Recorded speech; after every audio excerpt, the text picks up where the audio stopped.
2025 সালের প্রথম 6 মাসে আউটসোর্সিং রপ্তানি থেকে $90 কোটি আয় করেছে বাংলাদেশ। এই আয় 2024 সালের পুরো বছরে হওয়া $85 কোটি আয়ের চেয়েও বেশি।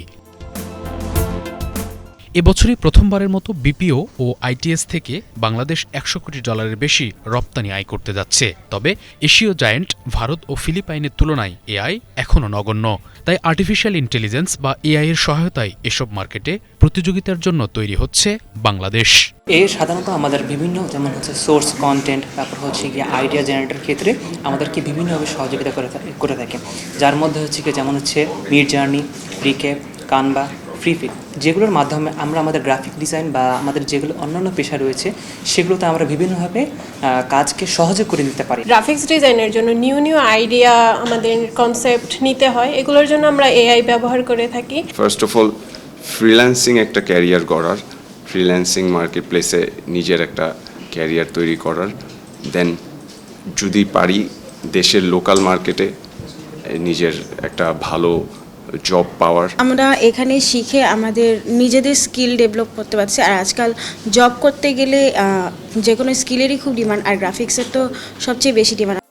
পট পরিবর্তনে বিপিও সেক্টর থেকে নির্দিষ্ট লক্ষ্যমাত্রা নিয়ে কাজ করছে বাক্য।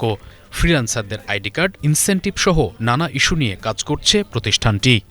আইসিটি মিনিস্ট্রি বাক্যর সাথে জয়েন্টলি বসে ফ্রিল্যান্সার কমিউনিটিকে কিভাবে অ্যাড্রেস করা যায়, তাদেরকে কিভাবে একটা প্ল্যাটফর্মের আন্ডারে নিয়ে আসা যায় এবং তাদেরকে ভবিষ্যতের সুবিধাগুলো তাদেরকে ইনসেন্টিভাইজ করতে চাইলে আমরা সেই প্রক্রিয়ার মধ্যে বাক্যকে ইনক্লুড করেছে এবং বাক্য কাজ করছে আইসিটি মিনিস্ট্রি এবং কমার্স মিনিস্ট্রির সাথে জয়েন্টলি, যে কিভাবে তাদেরকে বাক্যর আন্ডারে, আমব্রেলার আন্ডারে ফ্রিল্যান্সারদেরকে অ্যাটাচ করা যায়। We have started working with ICT ministry for giving digital ID to the freelancer community.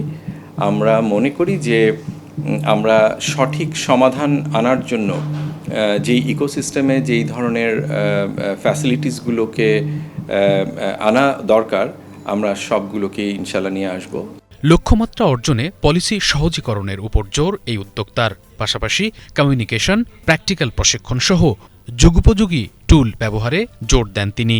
আগে যে আমরা একটা কপি পেস্ট করতাম বা ছবি এডিটিং করতাম, এগুলো তো এখন গন, ঠিক না? আমাদের আরও এডুকেশন ঢুকতে হবে, আরও টেকনিক্যালি ঢুকতে হবে।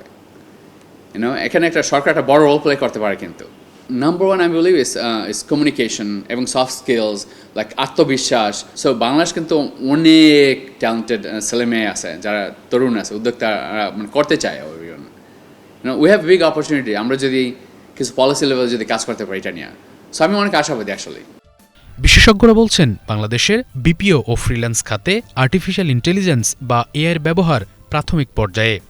ডেটা অ্যানালিটিক্স, ক্রিয়েটিভ ডিজাইন সহ বিশ্বে চাহিদা সম্পন্ন কন্টেন্ট নির্মাণে এগিয়ে যাবে বাংলাদেশ, এমনটাই প্রত্যাশা খাত সংশ্লিষ্টদের।